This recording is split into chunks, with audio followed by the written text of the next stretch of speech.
L'un des principaux atouts du métier de développeur, c'est la possibilité de démontrer facilement vos compétences grâce à un portfolio bien fourni. Malheureusement, beaucoup de développeurs bloquent à la première étape, trouver des idées de projets à réaliser. Dans cette vidéo, je vous propose donc d'explorer 5 idées de projets pour un portfolio de développeur web qui vont faire appel à un savoir-faire que vous pourriez utiliser en entreprise. Je vais vous expliquer l'intérêt de chaque projet en termes de développement ainsi que des suggestions de fonctionnalités à intégrer et des exemples de sites web existants pour vous inspirer. Et surtout, n'oubliez pas une chose, de commencer en douceur. C'est absolument inutile de chercher à rivaliser avec les sites que je vous cite en exemple. Concentrez-vous d'abord sur des versions très simples de ces sites avec la mise en place uniquement des fonctionnalités absolument essentielles. À la fin de cette vidéo, je vous parlerai également d'un projet un petit peu spécial qui est complètement hors catégorie et que je conseille vraiment à tout le monde de réaliser. Vous trouverez bien sûr tous les liens vers les projets que je cite dans la description ainsi que le lien vers un article beaucoup plus détaillé que je vous invite à lire sur docstring.fr.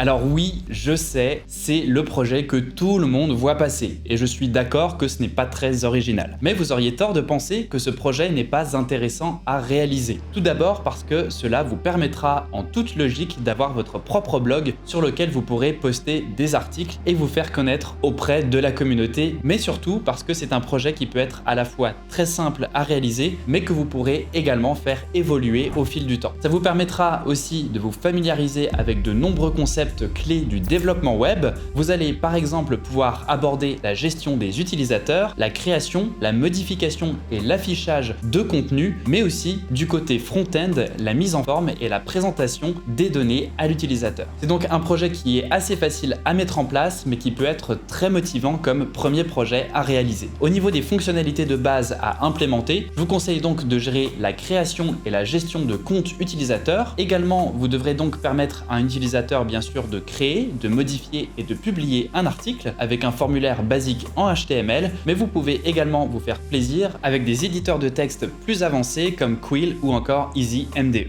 Vous pouvez également prévoir un système de catégories qui va vous permettre de classer vos articles. Également au niveau de l'affichage, il faudra penser à permettre d'afficher les articles récents et les articles populaires. Pour ça, vous devrez implémenter donc un système pour savoir quels sont les articles les plus populaires de votre blog en fonction du nombre de visites sur chaque article. Dans les fonctionnalités avancées à envisager, vous pouvez penser à un système de commentaires que vous pourrez ajouter sur chaque article. Vous pouvez également envisager la gestion des brouillons pour permettre à plusieurs personnes d'écrire en même temps sur le même article et également permettre de planifier la publication des articles à une date précise. Dans cette même idée, vous pouvez penser à créer un système de notification qui permet à des visiteurs réguliers de votre blog d'être avertis par mail lorsqu'un nouvel article est disponible. Et pour finir, vous pouvez également envisager un système de notation et d'évaluation des articles par les lecteurs de votre blog. Quelques sites web pour vous inspirer, il y a bien sûr le blog de Corben qui est un blog très connu ou d'autres sites comme TechCrunch ou Nomadic Math. Je vous laisse aller voir ça dans la description.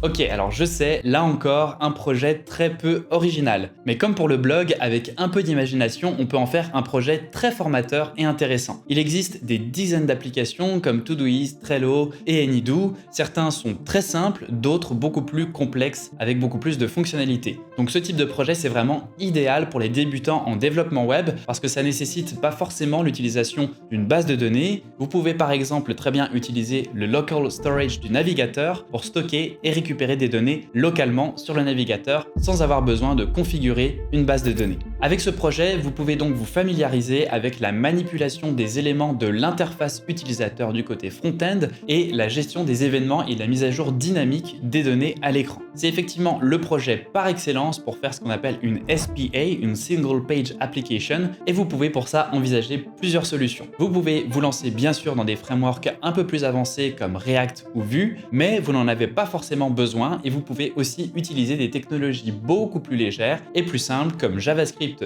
tout seul ou HTMX que j'adore particulièrement. Au niveau des fonctionnalités pour la base, eh bien c'est très simple. Vous avez là toutes les fonctionnalités d'une application CRUD, donc la création des tâches, la modification des tâches, la récupération des tâches et la suppression des tâches. Vous pouvez également prévoir, si vous le souhaitez, des systèmes de filtres et de catégories. Et si vous souhaitez aller un peu plus loin, vous pouvez mettre en place un système de notification qui va par exemple envoyer un mail quand une tâche est en retard ou quand elle a été modifiée pour avertir par exemple votre équipe. Vous pouvez également, dans ce sens, ajouter des options pour partager des listes, donc pour donner un accès à certaines parties de vos tâches, là encore à votre équipe. Et si vous voulez pousser l'application encore plus loin, vous pouvez mettre en place un système d'API qui va permettre à d'autres personnes de récupérer, de créer ou de modifier des tâches dans votre projet sans passer par l'interface. Pour les sites web, pour vous inspirer, vous avez donc tous ceux que j'ai cités comme Todoist, Microsoft To Do, Trello ou encore AnyDo.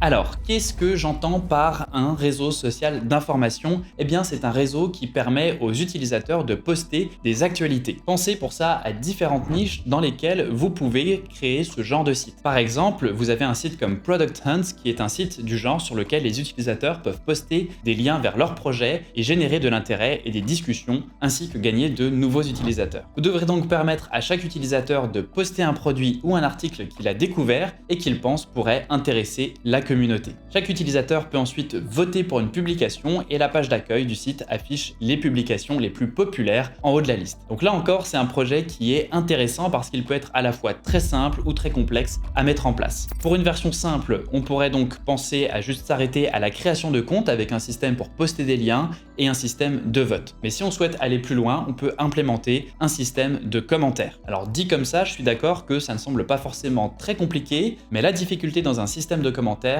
c'est de gérer les différents niveaux de réponse. Ce que je veux dire par là, c'est est-ce qu'on permet un seul niveau de réponse, donc les utilisateurs peuvent juste commenter, mais on peut aussi envisager un système de commentaires où on décide le niveau de réponse qu'on peut avoir. Et c'est là que ça peut devenir très compliqué, puisqu'on peut avoir, comme dans une structure conditionnelle imbriquée, plein de niveaux de réponse les uns aux autres. Il faut donc gérer ces différents niveaux, puisqu'on peut répondre à un commentaire tout simplement, mais aussi on peut répondre à une réponse. Donc on peut avoir plusieurs niveaux comme ça de réponse, avec des commentaires qui répondent à d'autres commentaires qui n'ont pas eu de réponse, etc. Donc dans ce projet, ça va vous permettre de vous familiariser là encore avec la gestion des comptes bien sûr, mais aussi la gestion des permissions, puisqu'il faut que vous puissiez voir vos liens et les modifier, mais pas modifier les liens ou les commentaires des autres utilisateurs. Vous avez aussi à voir, si vous le souhaitez, la possibilité de mettre en place des options de filtrage et de tri avec l'affichage des différents articles en fonction du nombre de votes ou d'intérêts qu'ils génèrent. Vous pouvez aussi mettre en place un système de notification et de mots-clés pour permettre aux utilisateurs d'être avertis quand de nouveaux liens sont postés ou même pour obtenir par mail un résumé hebdomadaire des liens les plus intéressants. Ça peut être aussi un bon projet pour travailler sur les performances puisque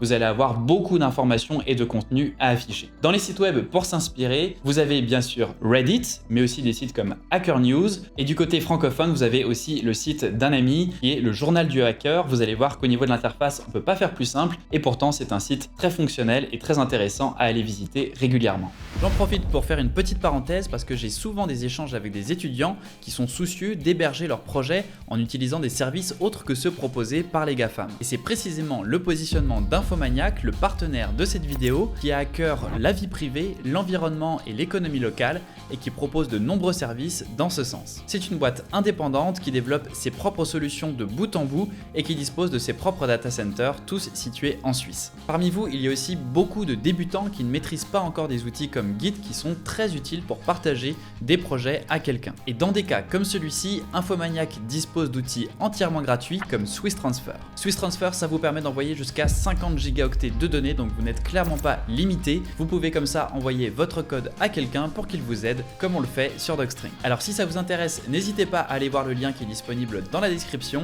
Et nous, on revient tout de suite à la liste des idées de projets à réaliser. Dans ce projet, vous allez trouver presque toutes les fonctionnalités que vous pourriez avoir sur n'importe quel site en ligne. Vous aurez la gestion des comptes utilisateurs, la gestion des permissions, la gestion des notifications et également quelque chose que les étudiants aiment tout particulièrement, faire la création d'un tableau de bord. Pour ça, il existe plein de bibliothèques qui vous permettent d'ajouter des graphiques ou des données de façon visuelle. Vous aurez aussi à gérer tout ce qui concerne la gestion des fichiers et des accès à ces fichiers. Dans les fonctionnalités avancées de cette application, vous pouvez penser à tout ce qui concerne la partie front-end. Donc bien entendu, le tableau de bord, mais aussi l'ajout d'un Kanban board ou d'un calendrier interactif qui vous permettent de gérer et de lier les tâches les unes aux autres. Vous pouvez aussi penser à intégrer des services tiers comme des applications de collaboration telles que KDrive ou KChat d'Infomaniac qui disposent d'API vous permettant de les intégrer à d'autres services. Là Là encore, je vous mets tous les liens vers ces services et leurs API dans la description. Dans les sites web pour vous inspirer, il en existe des centaines, les plus connus sont Monday, Asana, Jira ou encore le fameux Trello. Un système de gestion de plantes. Pour ce site web, j'ai pris comme exemple des plantes, mais vous pouvez penser à plein d'autres choses qui pourraient nécessiter de la gestion quotidienne ou hebdomadaire. Il faut donc permettre aux utilisateurs d'ajouter différentes plantes avec leurs photos correspondantes. Il faudra donc gérer les médias et les stocker sur un serveur ou un CDN. Et surtout, le gros point intéressant de ce projet, c'est que votre site va continuer de vivre en arrière-plan. Ce que je veux dire par là, c'est que vous allez devoir mettre en place par exemple des tâches cron ou encore un service comme Celery pour vérifier l'état des lieux de votre base de données et si vous devez ou non envoyer des notifications à vos utilisateurs. Dans les fonctionnalités de base, vous allez donc permettre d'ajouter des plantes avec leurs différentes caractéristiques et leurs besoins en eau, ainsi qu'une image pour les représenter. Vous pouvez également intégrer un système de notification et de rappel et un historique pour pouvoir faire le suivi de l'arrosage. Dans les fonctionnalités avancées, vous pouvez vous faire plaisir avec tout ce qui est reconnaissance d'image, par exemple intégrer une fonctionnalité qui permette aux utilisateurs d'identifier leurs plantes et leurs problèmes en téléchargeant une photo pour récupérer automatiquement les besoins en arrosage de celle-ci. Vous pouvez également mettre en place un calendrier d'entretien qui va afficher les dates auxquelles vous devez arroser chaque plante. Vous pouvez également au niveau des fichiers permettre d'uploader différentes images qui vont vous permettre de suivre la croissance des différentes plantes et pourquoi pas carrément proposer un timelapse de la croissance de vos plantes avec des librairies comme FFmpeg. Et si vous voulez aller encore plus loin, vous pouvez mettre en place une communauté dans laquelle tous les utilisateurs pourront communiquer entre eux. Et si vraiment après tout ça vous n'en avez pas assez, pourquoi ne pas penser à l'intégration avec des objets connectés pour permettre la synchronisation par exemple avec des capteurs d'humidité ou des stations météo. Dans les sites web pour vous inspirer, vous avez par exemple GetPlanta, WaterMe ou encore Vera. Et en bonus, un sixième et dernier projet dont je vous avais parlé au début de la vidéo, un projet qui est un petit peu hors catégorie. Ce projet, c'est tout simplement le vôtre. Malheureusement, comme je vous avais dit au début de la vidéo, le problème c'est qu'on a toujours du mal à trouver des projets. Heureusement pour vous, j'ai beaucoup de conseils à vous donner pour trouver des idées de projets, probablement plus que vous n'en avez besoin pour remplir votre portfolio. Ce qu'il faut savoir, c'est que les meilleures idées de projets, elles proviennent souvent des problèmes et des besoins réels rencontrés par les personnes de votre entourage. En travaillant sur un projet qui répond à une problématique réelle, vous serez bien plus motivé pour le mener à bien et vous aurez également la possibilité de recevoir des retours précieux de la part des personnes qui sont concernées et qui vous permettront d'améliorer et de peaufiner votre projet au fil du temps. Ce qu'il faut faire, c'est donc écouter activement. Prenez le temps d'écouter les histoires, les défis et les aspirations des personnes autour de vous. Vous pouvez également participer à des discussions en ligne sur des forums, sur Twitter, sur des groupes qui sont liés à votre domaine d'intérêt. Partagez des idées, posez des questions et apprenez des expériences des autres membres de ces communautés et vous verrez que bien souvent vous aurez des centaines d'idées de projets.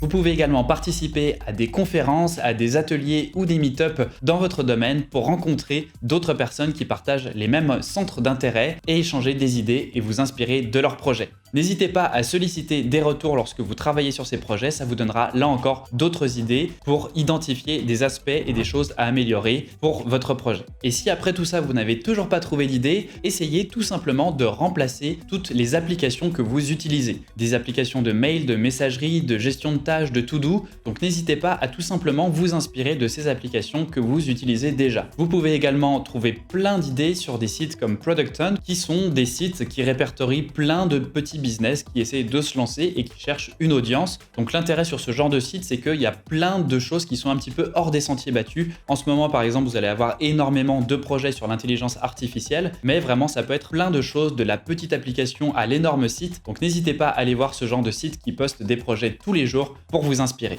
Bien sûr, si tu as apprécié cette vidéo, n'oublie pas de mettre un pouce bleu et de t'abonner à la chaîne. On a plein d'autres vidéos qui s'en viennent et qui sont en préparation. Donc abonne-toi si tu veux être le premier à être averti lorsqu'elles sortiront. Et si vous voulez voir un exemple concret de projet que j'ai réalisé avec Python et Django, je vous invite à aller voir cette vidéo sur la chaîne dans laquelle on passe en détail la création d'un site e-commerce avec Python et le framework Django. Et si jamais parmi ces projets, il y en a un que vous aimeriez me voir réaliser sur la chaîne, n'hésitez pas à me le dire en commentaire ou à me proposer d'autres idées de projets que vous souhaitiez que je réalise avec Python.